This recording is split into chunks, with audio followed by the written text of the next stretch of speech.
Excusez-moi, mais vous n'avez pas de microphone. Pardon, confuse. Enfin, il convient de noter que, contrairement à ce qu'affirmait le procureur lors de l'audience du 21 février 2013, le tribunal militaire d'Abidjan a été saisi le 24 mars 2011 afin de mener une enquête complète sur des obus qui auraient été tirés à Abobo. Contrairement aussi à ce qu'affirmait le témoin du procureur P9, ce qui pose donc la question de sa crédibilité.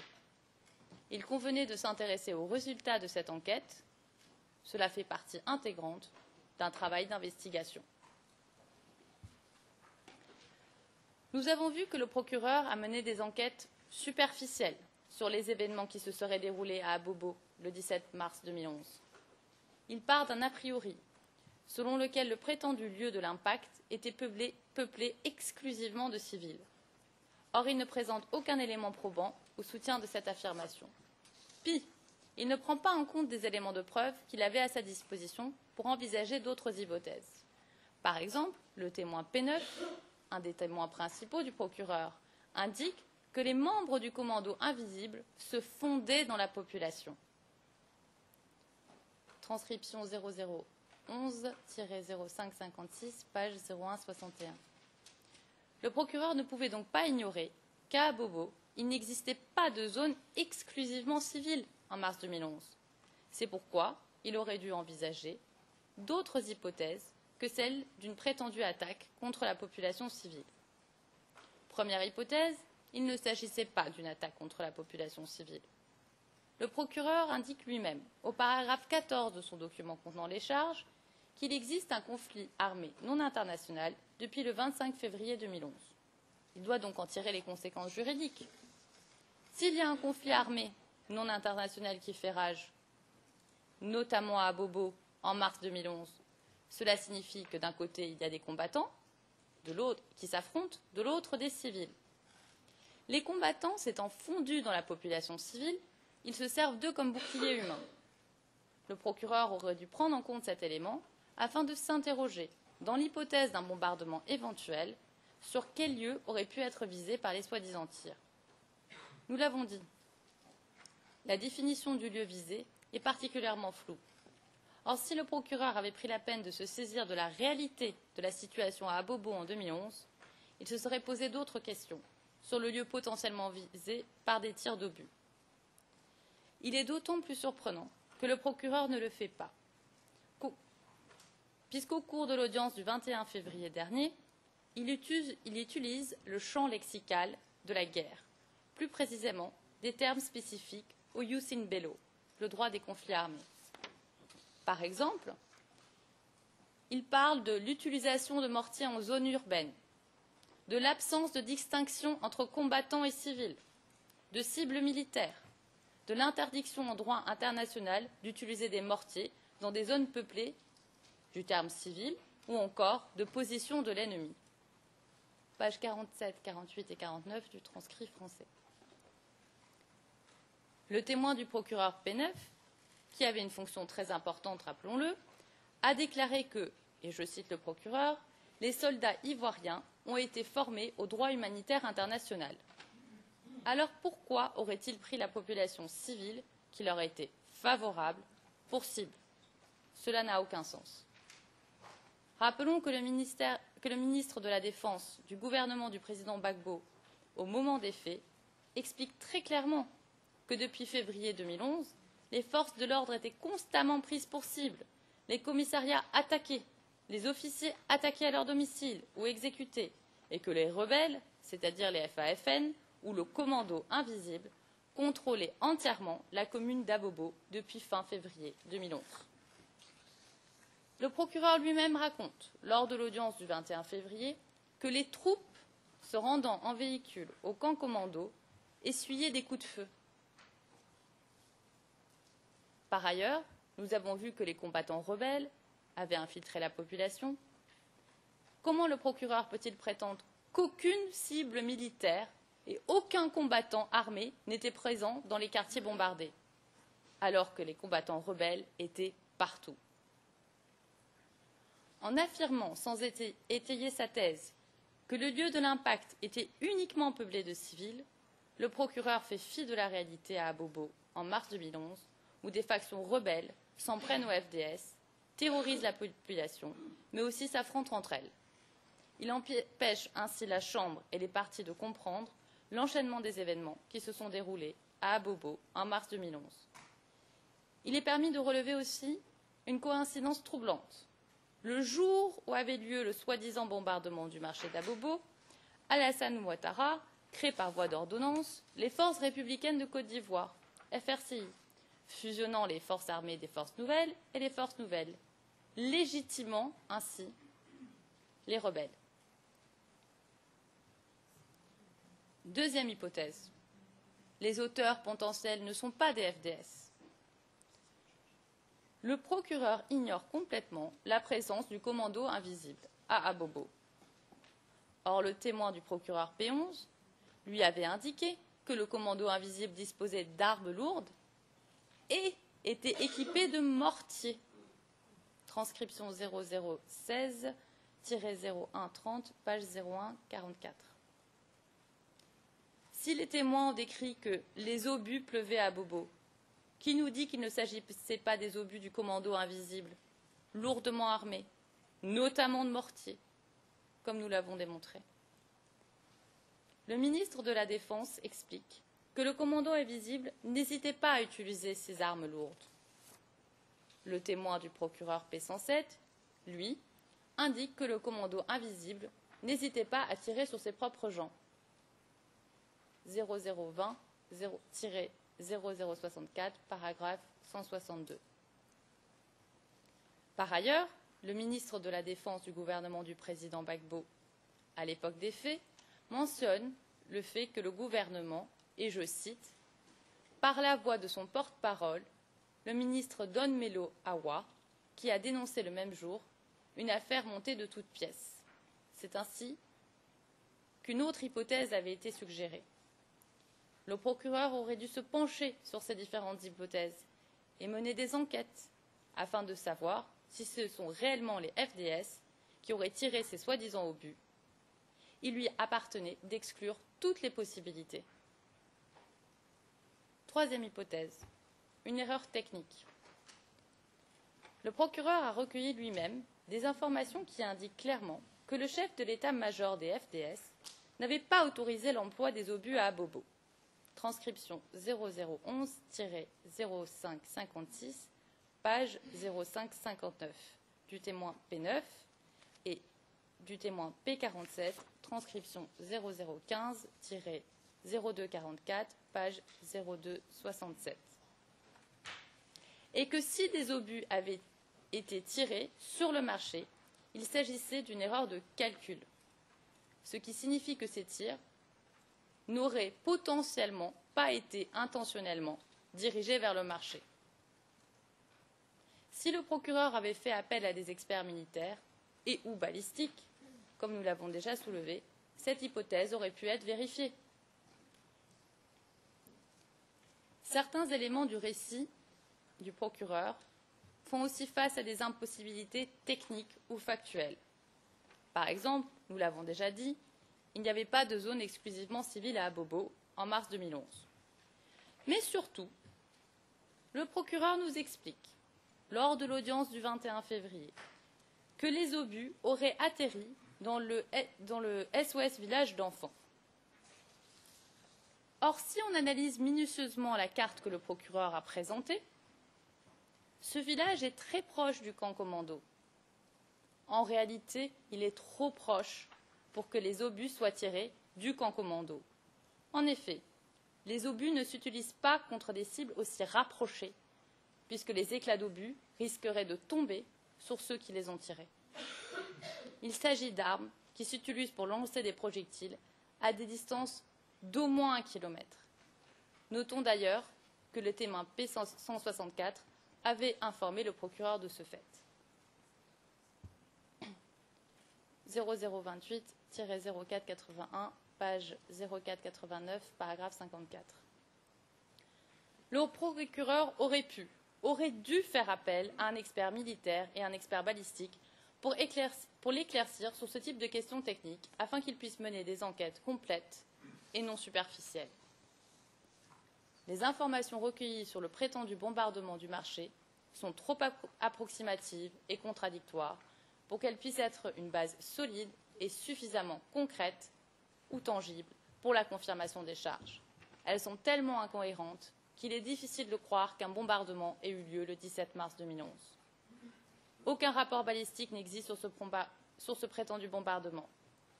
Par ailleurs, ni le ministre de la Défense, ni les hauts gradés de l'état-major n'étaient au courant de ce soi-disant bombardement. Le ministre de la Défense a été informé d'un bombardement potentiel par un journaliste à la sortie d'un conseil des ministres. Il est surprenant qu'aucun responsable politique ou militaire était au courant d'un tel événement alors que des journalistes et des agences de presse internationales diffusaient déjà l'information. Pourquoi ? Parce que ce soi-disant bombardement fait écho au bombardement du marché de Sarajevo et parle aux consciences. Le procureur accentue lui-même la couverture médiatique de l'événement. Enfin, il ne peut prétendre que la direction a préféré ignorer cet incident. Le ministre de la Défense de l'époque explique lui-même qu'après avoir été informé par le journaliste, il est entré en contact avec le commandant supérieur de la gendarmerie, puis le chef d'état-major, pour en savoir plus.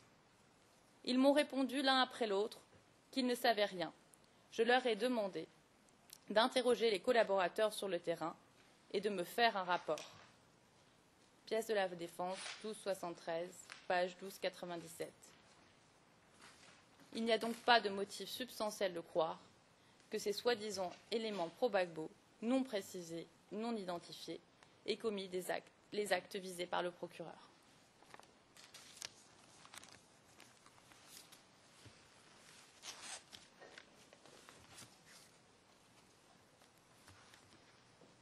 Concernant les événements du 12 avril 2011 à Yupougon, le procureur allègue, au paragraphe 56 du document contenant les charges, que le 12 avril 2011, des jeunes miliciens, des éléments de la police et des mercenaires pro-Gbagbo ont attaqué plusieurs zones de Yupougon, dont Doucouré, faisant plus de 80 morts et des blessés. L'allégation est encore une fois contenue dans un seul paragraphe. Un seul. Quoi qu'il en soit, cette attaque serait donc intervenue après l'arrestation du président Gbagbo. Revenons un instant sur la situation à Yupougon, peu de temps avant l'arrestation du président Gbagbo et après son arrestation arbitraire. Rappelons, avant toute chose, que Yupougon est peuplé majoritairement par des habitants, membres d'ethnies supposées favorables au président Gbagbo. Dès le 31 mars 2011, Yupougon était pris pour cible par les rebelles. Par exemple, une quinzaine de civils avaient été tués par les forces qui combattaient pour Alassane Ouattara. Les rebelles se livraient à toutes sortes d'exactions. Par exemple, le chef rebelle Chérif Ousmane et ses hommes ont conduit un grand nombre d'exécutions extrajudiciaires. Pièce de la Défense 37-37. Le témoin du procureur P11 confirme la présence des forces fidèles du président Ouattara à Yupougon. Transcription 0016-0256, page 0258. Dans les jours précédant l'arrestation du président Gbagbo, les rebelles se sont livrés à de nombreuses arrestations arbitraires des jeunes dans toute la ville, y compris à Yupougon. Lors de ces arrestations arbitraires, de nombreux étudiants ont été molestés et tués. Le ministre de la Défense du gouvernement du président Gbagbo, au moment des faits, explique clairement que tous les faits évoqués dans la crise post-électorale après l'arrestation du président Laurent Gbagbo échappent à mes observations, parce que la haute hiérarchie des FDS avait fait allégeance aux nouvelles autorités le 11 avril 2011, et par conséquent, je n'avais plus de compte rendu. Ce qui signifie qu'en avril 2011, les forces de sécurité n'étaient plus, que ce soit la police, la gendarmerie ou le SECOS.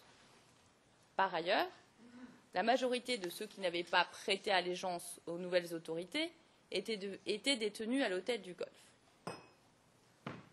Lors de l'audience du 21 février, le procureur affirme que des barrages auraient été érigés un peu partout à Yupougon. Or, la réalité à Yupougon est l'exact contraire de ce que le procureur avance. Les populations de Yupougon s'étaient barricadées devant l'avancée des forces rebelles pour éviter destruction, pillage, viol et assassinat. Il s'agissait de barricades et non de barrages.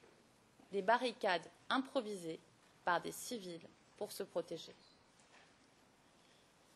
Après l'arrestation du président Gbagbo, différents groupes soutenant Alassane Ouattara ont renforcé leur offensive à Yupougon.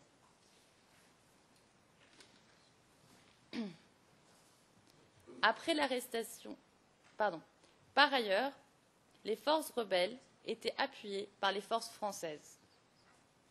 En effet, la force Licorne a bombardé les quartiers de Yupougon, comme le camp militaire, les Toits Rouges, le nouveau quartier Koweït. Elles ont tiré sur des habitations et sur des civils. Pièce de la Défense 2402, pages 2403 et 2404. Nous l'avons dit lors de notre présentation des faits. Après la chute du président Gbagbo le 11 avril 2011, les chefs rebelles ont partagé Abidjan en plusieurs groupements tactiques. Pièce de la Défense 3859 et 3859. Yupougon avait notamment été confié à Ousmane Coulibaly, dit Ben Laden. Rappelons qu'Ousmane Coulibaly et ses hommes ont été accusés de nombreux crimes internationaux, notamment d'avoir pris systématiquement des civils pour cible et d'avoir commis des violences sexuelles répétées, qui ont été dénoncées par les grandes organisations internationales de défense des droits de l'homme. Dans un rapport datant d'octobre 2011 sur les violences post-électorales, Human Rights Watch a désigné Ben Laden comme l'un des dirigeants des FRCI sous le commandement duquel les soldats avaient commis des dizaines d'exécutions sommaires et des actes de torture fréquents pendant la bataille finale pour Abidjan, y compris à Yupougon, en avril et mai 2011.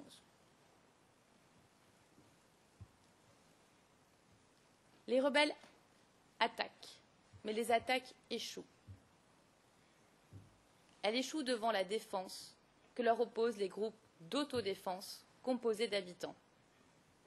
Pour obtenir leur reddition, les chefs rebelles ont entamé des négociations et demandent à d'anciens responsables pro-Gbagbo de négocier le désarmement des habitants. C'est ce qu'explique notamment le témoin du procureur P44. Et je cite, « À un moment, on a pris les responsables pour aller à Yupougon avec d'autres leaders pour demander aux pro-Gbagbo de déposer leurs armes. Ils ont accepté. » Pièce de la Défense 3704, page 3716. Je rappelle l'importance du témoin P44 concernant cette information. Ces responsables ont donc obtenu que la population dépose les armes et démantèle les barricades, ce que confirme une fois encore le témoin du procureur P44. Une fois les habitants désarmés, des groupes de rebelles se répandent à Yupougon, se livrent à de nombreuses exactions et commettent de nombreux crimes. Il est symptomatique que le procureur n'en dise pas un mot. S'il avait sérieusement enquêté, il aurait dû prendre en compte la réalité de la situation sur le terrain et ne pourrait aboutir aux conclusions du document contenant les charges.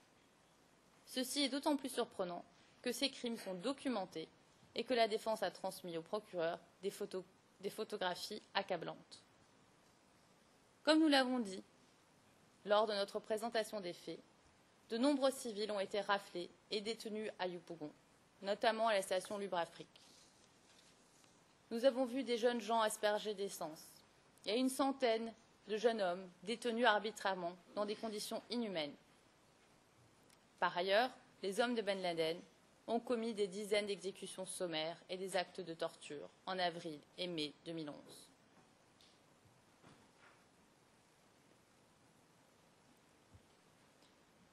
sur les événements qui se seraient déroulés à Yupougon le 12 avril 2011. D'une part, le procureur se fonde sur des témoignages imprécis. Par exemple, lors de l'audience du 21 février, le procureur se réfère au témoignage de P185. Ce témoin aurait entendu des tirs et aurait découvert des corps le lendemain matin. Ce témoin, à peine majeur et encore étudiant, n'a aucune qualification qui lui permettrait d'analyser les impacts et les blessures sur les corps qu'il a vus. Le témoin procède par supposition. Ce n'est pas suffisant. Rappelons qu'au moment des faits, Yupougon était le théâtre de nombreux affrontements. Il n'est pas possible de déduire du son d'un tir dont on ne sait, ou deux tirs dont on ne sait même pas le nombre, entendus la veille, que les victimes que le témoin a vues le lendemain étaient celles des prétendus mercenaires, miliciens ou jeunes pro-Gbagbo. Le témoin n'est même pas à même d'identifier des auteurs potentiels. D'autre part, le procureur, lors de l'audience du 21 février dernier, se fonde sur, je cite, un affidavit compilant des déclarations de témoins recueillies par des ONG, page 56 du transcrit français, sur un rapport de Human Rights Watch et d'autres sources similaires pour tenter de gonfler le nombre des victimes et le poids de sa preuve sur les événements qui se seraient déroulés à Yupougon en avril 2011. Nous pouvons utiliser le même procédé et donner à voir une autre réalité dans un quartier, rappelons-le, mis en coupe réglée par les rebelles. Dans le rapport, ils les ont tués comme si de rien n'était, le besoin de justice pour les crimes post-électoraux en Côte d'Ivoire, d'octobre 2011, Human Rights Watch a documenté 6 meurtres à Koweït commis par les forces républicaines.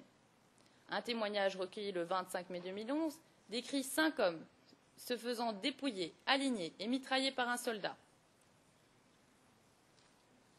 4 victimes sont mortes instantanément. La 5e, touchée à la cuisse, a feint d'être morte et a rampé plus tard jusqu'à une maison voisine. Le témoin, un ami qui habitait à proximité, est allé vers lui et l'homme a demandé de l'eau.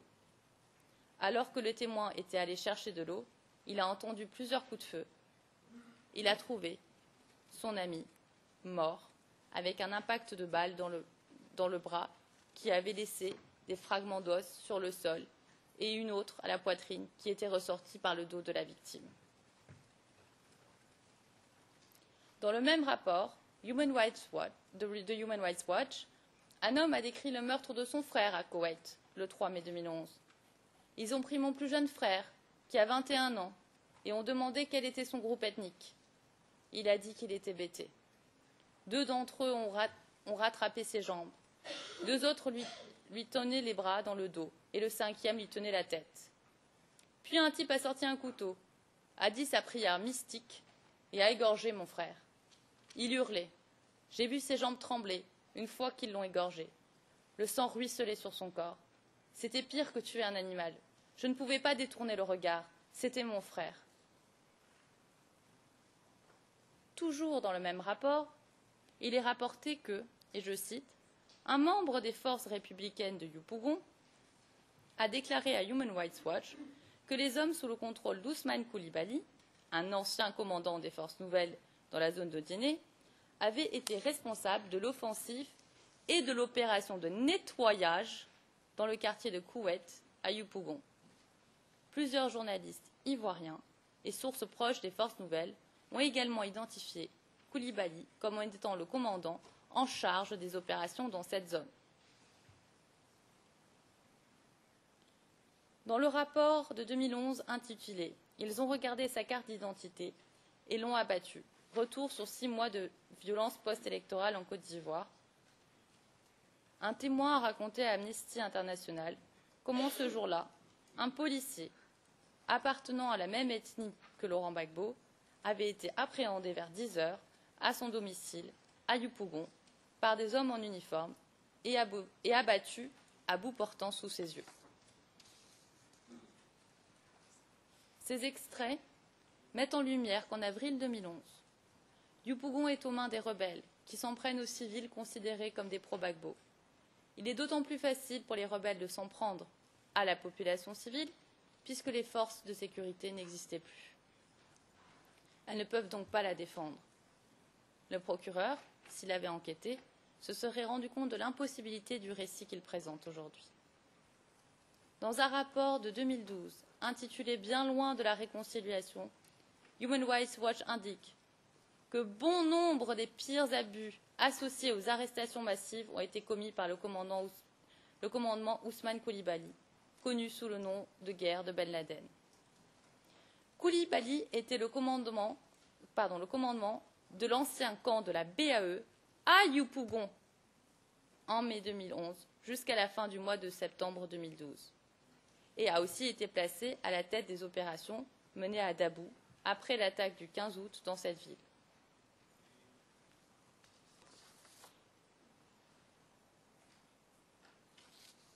Yopougon est toujours aux mains des rebelles, encore aujourd'hui. C'est ce qu'il ressort d'un rapport de Human Rights Watch, publié aujourd'hui même, intitulé « La loi des vainqueurs, la situation des droits humains, 2 ans après la crise post-électorale ». Sur la question des viols, le procureur a identifié une seule victime de viol à Yopougon, le témoin P185. Nous sommes profondément meurtris de ce qu'elle a dû subir. Néanmoins, rien dans son récit ne permet de lier les auteurs du viol aux forces pro-Gbagbo. Sa description laisse plutôt entendre qu'il s'agissait de criminels qui profitaient de la situation et qui, dans la confusion générale, commettaient des actes abominables. Par ailleurs, un seul témoignage ne suffit pas pour démontrer un plan ou une politique quelconque. Le procureur tente, encore une fois, de gonfler le nombre des victimes de viol et le poids de sa preuve concernant les viols qui auraient été commis par des forces pro-Gbagbo à Yopougon, en se fondant sur des fiches d'une ONG locale, un rapport de Human Rights Watch et d'autres affidavits. Page 56 et suivante du transcrit français. Nous pouvons procéder de la même manière pour montrer que les viols commis à Yopougon sont la tragique conséquence du chaos général qui, hélas, n'a épargné personne. Prenons un exemple, issu du rapport de Human Rights Watch. Ils les ont tués comme si de rien n'était, de 2011, concernant un viol s'étant déroulé à Koweït, à Yopougon, le 8 mai 2011. Des gars en tenue militaire sont arrivés ce matin-là, à 9 h. On dit qu'ils cherchaient des armes. Les gars étaient grands. C'étaient des militaires FRC, avec des tenues propres. Un chef de file incontesté parmi eux dit « Vous, les bêtés, les guérets, les attiers, c'est vous qui avez fait cette guerre. Où sont les jeunes hommes? Nous allons tous les tuer. » Leur chef, un homme grand, m'a attrapé et m'a tiré, là où l'un de mes voisins dormait. Il m'a jeté sur les matelas et m'a dit d'ouvrir les jambes. Je lui ai dit « Monsieur, s'il vous plaît, pas comme ça. » Je l'ai supplié de me laisser partir, mais il m'a frappé. Il m'a dit de me taire. Il m'a pris de force et il m'a violée. Il m'a tenue là, en me violant, pendant plus d'1 heure. Il a été violent pendant tout ce temps. Quand il eut fini, je saignais entre les jambes. Tout ce temps-là, les autres membres des FRC étaient toujours en train de piller. Ils savaient ce qu'ils faisaient. Ils sont passés à côté. Il était bien leur chef. Je les ai entendus l'appeler commandant Théo. Après avoir fini de me violer, il avait sa calache sur lui. Il a essayé de la faire pénétrer violemment en moi. J'ai fermé les jambes et l'arme a percuté ma cuisse. Il a ri et a dit « Bravo » et il est sorti de la pièce. Le viol est un acte inqualifiable. Le viol est un crime révoltant, indignant, mais c'est avant tout un crime de droit commun qui peut intervenir dans des situations de chaos général. Pour qu'un viol soit qualifié de crime contre l'humanité, il doit remplir des critères juridiques. Un viol ne peut pas être qualifié de crime international si l'on ignore qui en sont les auteurs ou si ces derniers agissaient pour le compte de quelqu'un. Il est fondamental de noter ici que le rapport d'une ONG locale citée par le procureur pour mentionner le viol de 17 femmes explique qu'à Yopougon, des viols ont été perpétrés par des jeunes du quartier sans que ceci ait un rapport quelconque avec l'une ou l'autre partie au conflit. Pièce du procureur 0021-0955, page 0982, paragraphe 63. Il ne fait aucun doute que les femmes qui ont souffert de la guerre méritent justice. Elles méritent que justice leur soit rendue. Mais il appartient à la justice ivoirienne de le faire.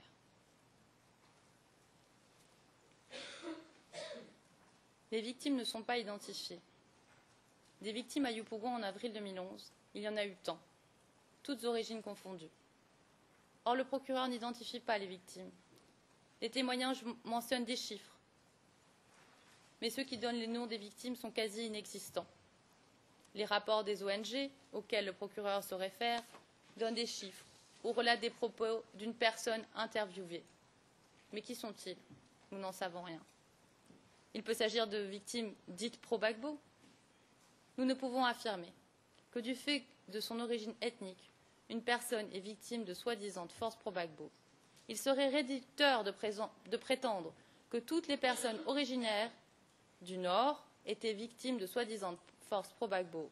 Rappelons que des gens originaires du Nord soutenaient le président Gbagbo, y compris des Dioula. Les auteurs ne sont pas identifiés.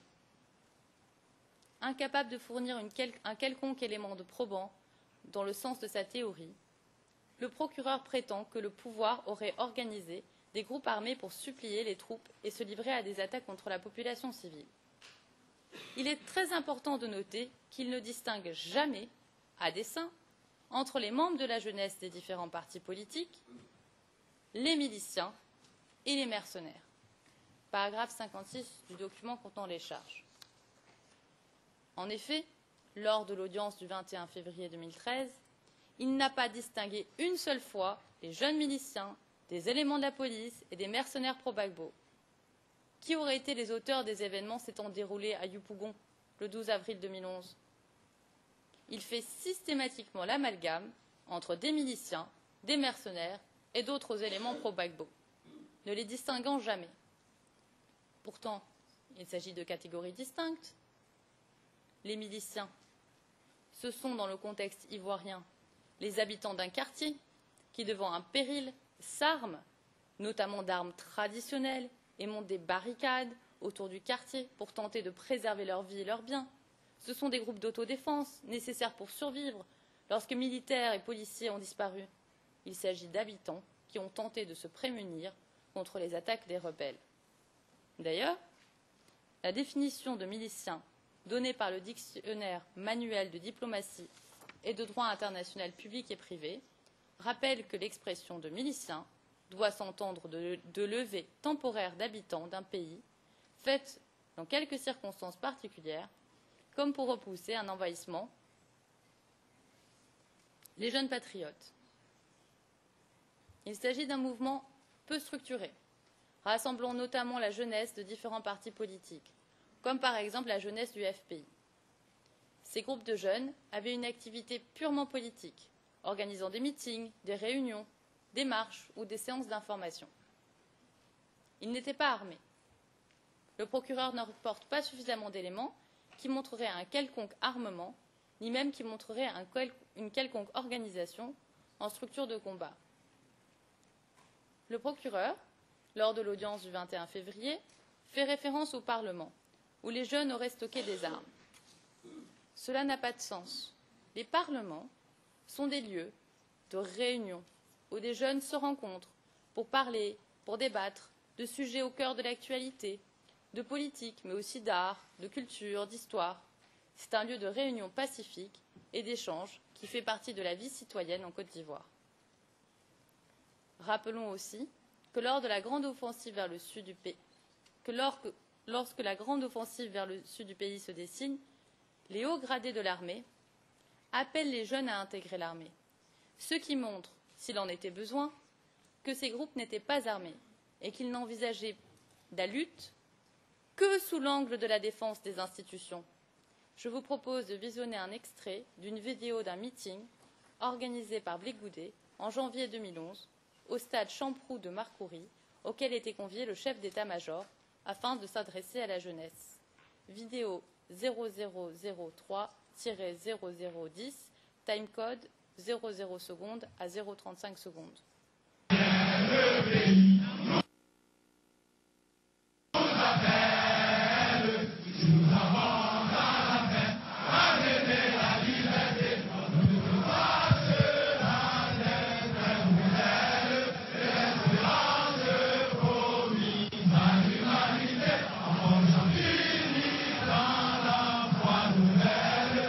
L'hymne national chanté en chœur par plus de 20 000 volontaires répondant à l'appel de la patrie. Ils sont venus des différents quartiers d'Abidjan pour se faire enrôler dans l'armée nationale de Côte d'Ivoire. Nous soulignons l'importance de la présence du chef d'état-major sur cette vidéo. Il s'agit d'un appel pacifique qui était, notons-le,